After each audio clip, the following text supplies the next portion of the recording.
At the peak of every empire is always some strong man that takes the realm to new heights. It's often that leader upon whom everything lies, given the usually underdeveloped institutions of an absolute medieval monarchy. Ironically, the strongman from Merovingia was Karl, who was not able to flex one last bicep of authority. Upon his death, a civil war had begun soon after he inherited his mother's Germanic empire. It was up to Everard to carry the mantle of his father, Karl, and although he was certainly a kinder man than his predecessor, he was no less competent. In many ways, his strong Christian values would put Everard in a good position, given that much of the legitimacy of the Merovingian rule was based on the unification of Christianity. The war Everard inherited wasn't anything he couldn't handle. He first moved his capital back to Rome after seeing his father's fate in the cursed city of London, and then raised his forces to rein in the English lords. He went straight for the power base of England, which was Mercia at the time. By occupying the capital of one of his rebelling vassals, he could shake the will of his opposition. Many expected that the Roman Emperor would unleash a torrent of destruction on the people for rebelling, as was customary for the time, but instead the only deaths were of soldiers, all of whom were buried in appropriate graves. While as observers, we know this is because of Everard's compassionate bent, at the time there was speculation that he was attempting to paint himself as the kind, giving ruler whose subjects were rebelling out of greed and malice. This ploy was extremely successful, as news of the merciful emperor in Mercia spread across the realm. During the war, an heir was born named Roland, who, with some luck, might just be the next Roman emperor. With continued victories both in the field and in sieges, Everard was all but finished with the rebelling nobles, but he had another problem to face: the remaining Orthodox lords. Although a Christian is a Christian, and the Orthodox did not differ much from Catholics doctrinally, their heresy was assured by the Nicene Creed and its insistence on one universal church. No matter their reasoning, it was clear that these Orthodox Christians were violating the universality of Christendom and have to be put down. The rebellion was composed of peasants mostly from Bulgaria and Greece, with the support of the few Orthodox rulers that remained in power without converting. Although Karl was likely planning to get to them later on, he hadn't had the time, which left Everard to clean up the mess. Shortly after the Orthodox rebellion, the optics for the independence-seeking vassals got worse, as they went from vassals fighting against a seemingly fair and kind ruler, to now fighting the realm while it needs to put resources in destroying heretics. With that, the king of Egypt, Abrahil, who himself was appointed by Karl, signed a peace deal, with every rebelling lord being imprisoned. As a direct consequence for their actions, each rebelling vassal had their titles stripped, although they kept their lives. Everard appointed new lords in their stead, who hopefully would prove more loyal. The following Orthodox rebellion would also see another rebellion come to its aid in the form of a dissolution war. It seemed these Orthodox nobles felt the need to not just obtain their independence, but to stop the Roman Empire from ever returning. Spirits were high amongst Everard's army, which had been seeing victory after victory, and so more war was welcomed, albeit with a soft hand. The Greeks sailed to Rome in the hopes of storming the court and enforcing their demands. Although the siege had begun, the Aurelian walls were holding strong against the Orthodox heretics. Within no time, the Roman armies arrived to relieve the city, and defeated their opponents without much hassle. The main opponent of the war, the despot of Thessalonica, died in combat just outside Civitavecchia, and his heir decided not to continue the war, ending it inconclusively. This was fine for Everard, who quite honestly just wanted some peace at this point. From here it was time to consider what he wanted to go down in history as. The realm was now pacified and loyal to him. Would Everard oversee a time of great peace, a time of expansion? He wasn't sure yet, but for now he had his eyes on some of the smaller bordering realms around him that were clearly not worthy of independence. Realms like Brittany, Pomerania, Essex, and the Isle of Wight. These little polities had to go, if not for the glory of the Roman Empire, simply for the sake of a beautiful map. These conquests are not particularly noteworthy given their one-sided nature, so we'll lump them all into one big border conquest on Everard's part, which began with Essex and ended with the last holdouts in Armenia Minor. The next noteworthy conquests were for Hispania. Besides North Africa, Hispania was one of the last classical Roman provinces left to take back, and emulating the Roman conquests of old, he began from the southeast. Although the real Hispanic conquest began in Catalonia, Andalusia was one of the first conquests right after Catalonia. This time though, it was not the Carthaginians that he was up against, but instead the Arabic-speaking Andalusians. Although both the Punic and Arabic languages come from the same Semitic origin, these foes were quite different militarily. The Mubarazan soldiers of the Muslim world are always quite the threat, although in this case, overwhelming numbers win out the day. With the Andalusians defeated, the estuary of the Guadalquivir now belongs to Rome, and its rich valleys will prosper under Roman control. The follow-up campaign into Hispania was, although smaller geographically, much larger symbolically. Córdoba was the next conquest, and given its immense importance to the Muslims of the region, it would surely be a great blow to the morale to see it taken. To zoom out a little bit, I want to talk a bit about the impacts that this renewed Roman Empire has had on the world at large. So far, the Frankish language, preserved in its Germanic roots, has become a lingua franca of the entire Christian world, despite no kings of the day actually speaking it natively. This is similar to Latin during the actual Dark Ages in terms of being a language still in use, but never actually spoken natively. We can see Frankish being spoken from its home around the Rhine, all the way into Syria and Russia. That being said, it's already beginning to be supplanted by the more modern French vulgar of Gaul. Alongside that, large groups of metropolitan French speakers have been traveling around the empire, and in many cases settling the area, including Constantinople. The once local chess tournaments of Paris have become an inter-realm competition as the game has spread around, with chess becoming a way for any commoner to lift themselves out of poverty under the patronage of nobles with an interest in the sport. Meanwhile, the life of the Roman Emperor Everard isn't quite so fun and peaceful, as his continued conquests have kept him busy.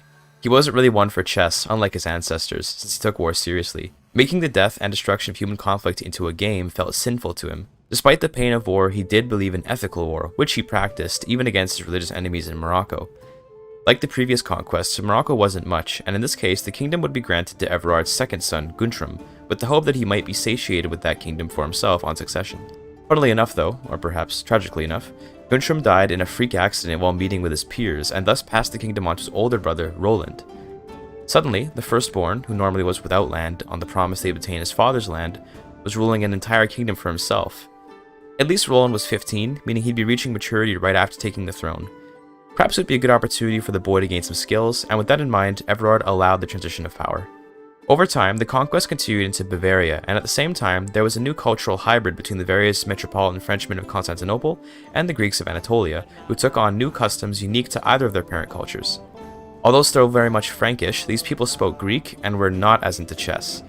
It was clear that this culture was composed of the Franks that went into Greece looking for anything besides chess, and perhaps they'd find it in the Anatolian mountains. A somewhat unexpected move from Everard was his play into Poland, which nominally wasn't a particularly Roman region of the world. Somehow though, Everard had grand ambitions to truly unify Europe. Although the Romans had established the concept of Mare Nostrum, referring to the Mediterranean Sea, Everard had a larger design in mind, Europa Nostrum. Although the idea of what composed Europe wasn't as solid at this time as it is now, the boundaries of Europe were effectively the Christian world in Everard's mind, which did include Poland, Hungary, and Russia.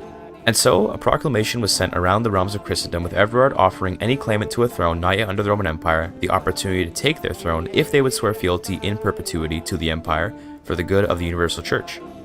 One such claimant, Alexei, a Turkified rural kid living amongst mercenaries in the steppes, accepted the call and was immediately brought to Rome so that he might gain Poland, as was his birthright, by his maternal grandfather. Particularly, Alexei was a great pick due to his good Christian values and intimidatingly giant stature.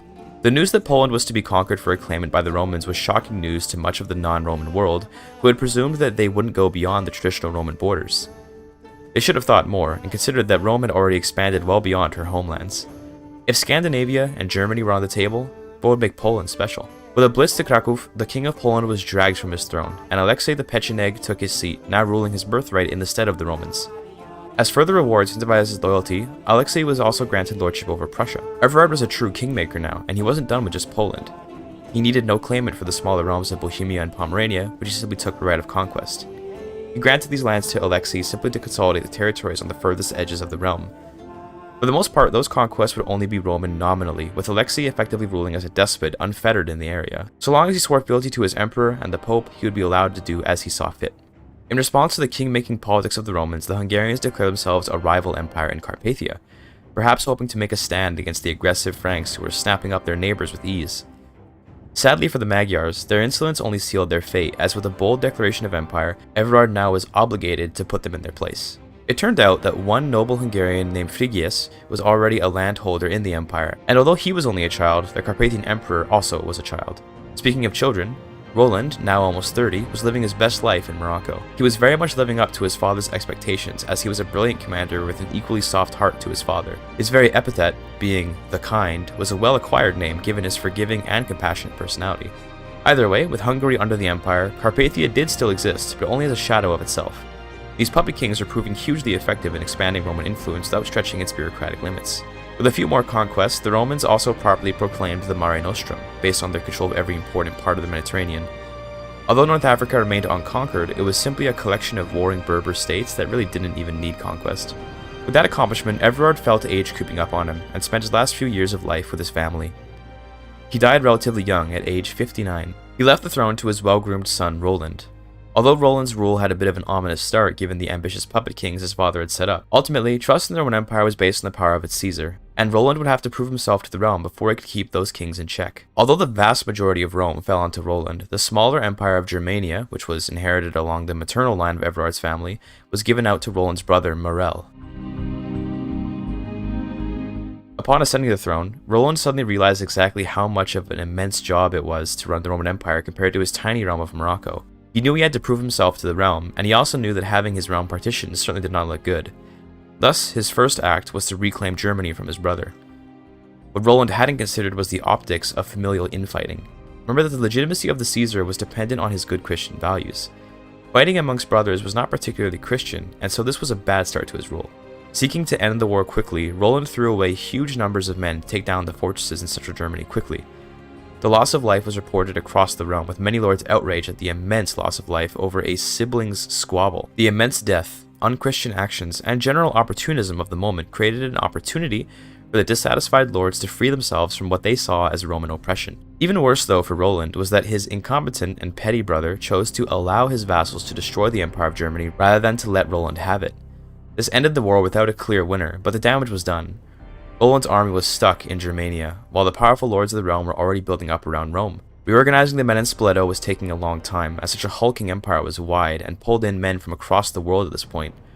Rome needed relief now, but the men weren't ready. Roland could only watch from the mountains, as the once impervious Aurelian walls were beginning to falter. Suddenly the cheers of victorious armies ran throughout the Apennines, and Roman loyalists wept a tear at the first fall of Rome since the empire's revival. Nonetheless, the war was not lost. Roland would not give in just on one lost siege.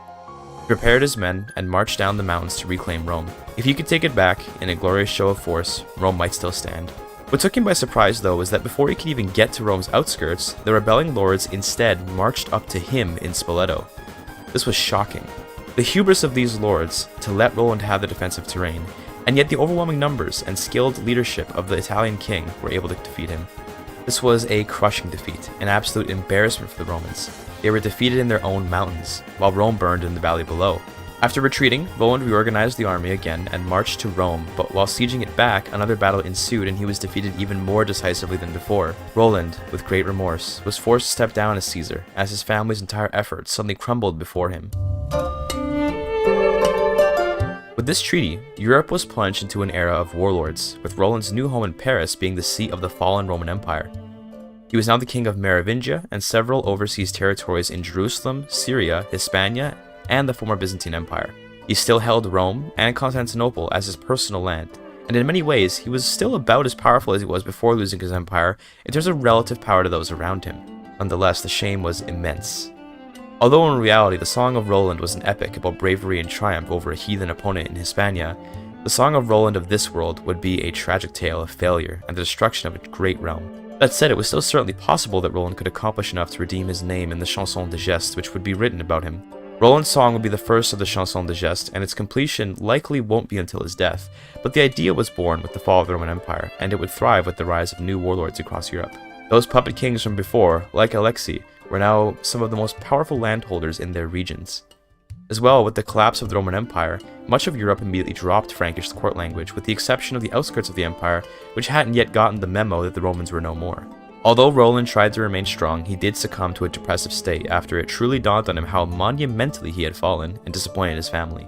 No man is ever happy to see the work of his ancestors come to ruin on account of his own mistakes, but this was truly a gargantuan misstep on his part. For now, he'd spend the time mourning the loss, but Roland, hopefully, will find a way to motivate himself and reach for at least part of the power he lost. Considering that Roland is mostly sitting in his room pondering life and the pointlessness of it, why don't we look around a bit and see what's going on? First off, the French rulers of Egypt have completely assimilated to their new homes and now are properly Outremer peoples, even going as far as speaking Arabic. King Bernard II of Egypt isn't a particularly noteworthy king, but his adoption of Outremer culture will certainly affect the region for centuries. In terms of the immediate area of Gaul, Roland controls the richest parts of France, but to the south, Aquitaine is a powerful realm ruled by King Roger, which Roland actually has developed a deep romantic relationship with. He must have begun it during his reign in Morocco, as I didn't see anything about it until now. The Duchy of Burgundy is held by England, and the Dukes of Normandy and Flanders remain independent for now. The opportunity to reclaim the Merovingian de jure borders is certainly available, but the intrinsic issue of motivation is holding Roland back. In 1132, the love of Roland's life, Roger, passed away, creating an even further level of depression for the poor Merovingian. Life simply couldn't give him a break. He's let down his family line, and now he's alone, yet somehow the death of his lover put Roland into rock bottom. He was lucky to not fall to any dangerous vices, but when everything is at the worst it can be, where else is there to go but up? In an attempt to live his life with some vigor, and finally move on from the tragedies of his life, Roland began his first military campaign since the Great Roman Collapse. He would start simple and go after Normandy before the English could get it. This war was a much-needed victory for Roland, who finally tasted some form of pride after all these years. The rush was huge for him. It was time for a step up. Burgundy was clearly held by the English without justification, and so the war for the Duchy of Burgundy began. Burgundy fell, and one after the other, more and more realms fell to Roland's great Roman army. Well, not Roman, but Merovingian at least. He could no longer be a Roman, but he could still carry himself with the military competence of their greatness. Brittany fell to Roland with ease, and next up was what remained of Normandy ruled by Germany. As part of his recovery process, Roland realized he had to let go of Rome, and so he granted Rome to the Pope in the hopes of establishing himself as a new sort of king here in Gaul. He was making a stand to renew his fame and forever change Roland's song for the better. His next target was Aquitaine, which he felt bad for attacking given his relationship with the Aquitanian king's father, but it had to be done so that he could move on. Before long, Roland was back to his old self as he got up each day ready for a new conquest. He was still a bit morose many days of the week, but he was back to ruling with authority and creating a realm he could be proud of. Beyond his own realm, many warlords were consolidating their lands around Roland, with kings like Mudomir of Croatia ruling over a vast realm in the Balkans, Celsa of Germany, whose realm was quite honestly falling apart already, Stefan the Rhinelander between the two realms, and Rognvald II controlling the old Frankish homeland despite being metropolitan himself. In the Italic heartland of Rome, the Karling king Alberto Azzo ruled without much true authority. Over in Scandinavia, Sweden, Denmark, and Norway are forming something of a Holy Roman Empire level complexity to their de facto borders. King Ketil of Sweden, a Norwegian man, rules Schleswig, while Sven of Norway, a Swede, is ruling most of what Denmark calls its homeland, all the while poor Adalvard Einarsson, the king of Denmark, was getting by on the Jutland Peninsula. Oh, he's Swedish too, by the way. One interesting choice that Roland made was to engage in some of the local chess tournaments of his realm. After all, chess was huge for his people, so it might just win him some approval, if not actual spoils. One day, he even challenged Rognvald of Francia to a game of chess with land on the line.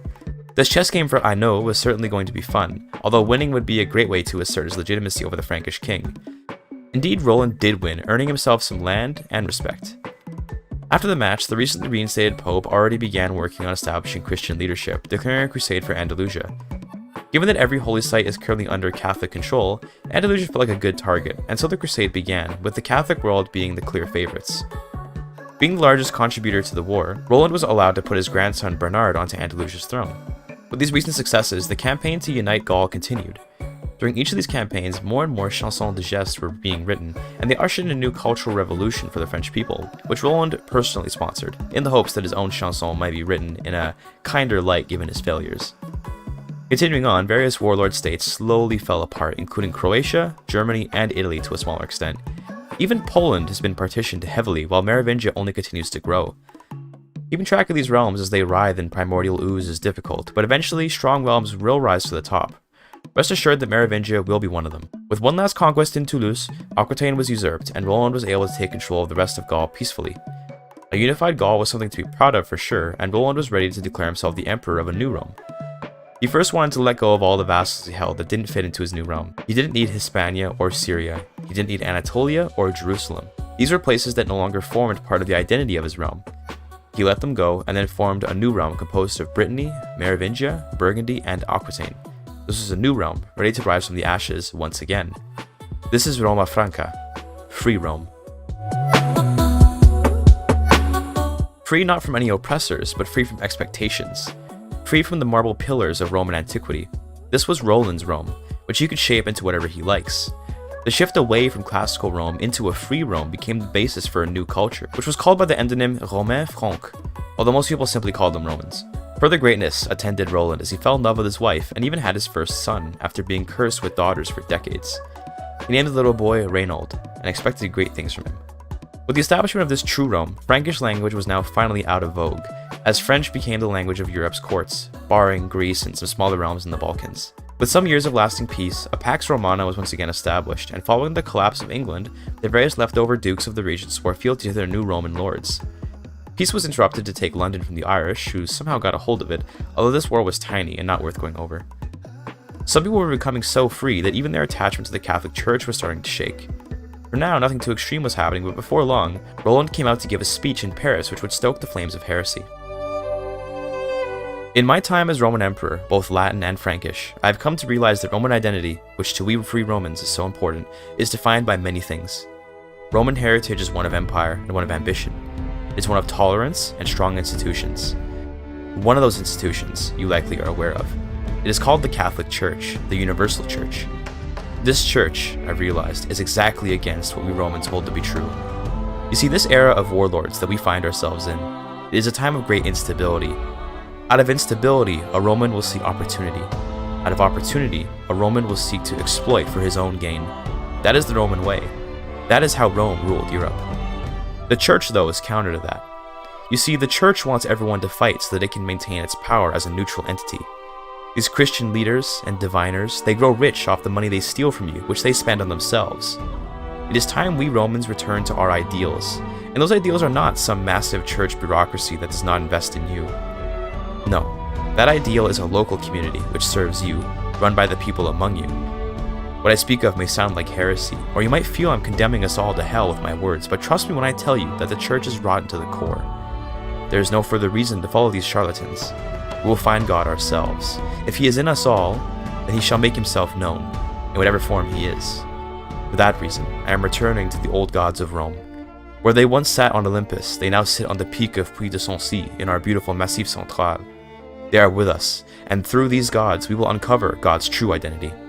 With that speech, the entire crowd cheered with their Roman pride. While perhaps preposterous that the Olympians now lived on a relatively small mountain in central France, it was well understood to be a metaphor. Using his immense sway over the people, Roland converted the realm to Hellenic paganism, which would mark perhaps the most important change in free Rome's nascent history. The bulwark of Christianity in Europe was finally disrupted after centuries of dominance. With a new disregard for Christian decorum, Roland marched to take Rome back, both for the cohesion of his empire's identity and as a means to legitimize the Hellenic gods. The Pope obviously was not pleased with recent events, but in many ways, how angry could he be? He was ungrateful in the face of all the Merovingians did for the church, but the Pope, vicar of Christ he may be, is still a man. It's difficult to feel grateful for actions done by people decades ago, when it's often assumed that Christian lords will act in the church's interest without any expectations of reciprocation. That would be the Christian way after all. Alongside taking Rome, the Merovingian emperor took back Carthage and Athens, giving him the religious authority to reform Hellenism in a new image. In the reformation of Hellenic paganism, Roland intended for complete tolerance of all people and equality among the sexes, which he saw as the best way to get to the bottom of the religious debate of the realm. Why not allow all people a chance to analyze the religious texts and stories? Alongside that, he encouraged traveling preachers to go around spreading the faith to get people thinking about their relationship with God or the gods. For now, the realm was largely Christian still, but over time, perhaps the true nature of God might become clear. Shortly after the Reformation, Roland passed away, reaching the venerable age of 92 and truly securing a place among his ancestors. He may have lost the Roman Empire, but he created something greater than that in his lifetime. He'd go down as an interesting, pivotal figure in history for the way the world was changed by his failure to keep Rome alive. But where things would be had the empire stayed together, that's anyone's guess. Now the throne is passed on to his son Reynold, who is only 11 years old. He's not too far off from adulthood, but nonetheless, Reynold has a huge responsibility on his shoulders as the Caesar of the free Roman Empire. As well, his sisters have inherited large chunks of the empire as queens underneath him. This era would be known as the matriarchal triumvirate, as his sisters, Philobba of Aquitaine and Ostrashild of Brittany and Wales, alongside his cousin, Ostroberta of Andalusia and Burgundy, were in a position to effectively run the empire under Reynold's nose. Would Reynold succeed in holding on to power despite the powerful women beneath him? You'll have to find out in the final part of the Merovingian saga, which will have its conclusion coming soon. Thanks for watching. Here's the conclusion. I wanted to quickly say a few things here at the end about this channel, since some of you may be interested. I'll be brief. I'm really enjoying making these RP videos for CK3, so I'm going to keep doing them. That being said, I know that there's other content I ought to be doing in order to perform well. I'll also start doing more sort of mechanically oriented videos soon. To be quite honest, I put them off because I figured we'd be getting some kind of DLC relatively soon, and I coped really hard, but I'm guessing that there won't be a DLC until the end of March, which is in line with the end of the first quarter. I've realized that Paradox probably wants to inflate that stock price at last minute so it can report bigger earnings, so they'll want to put out the upcoming DLC early enough that it's still in the first quarter, but late enough that any criticisms that come its way won't come in until after the quarter's over.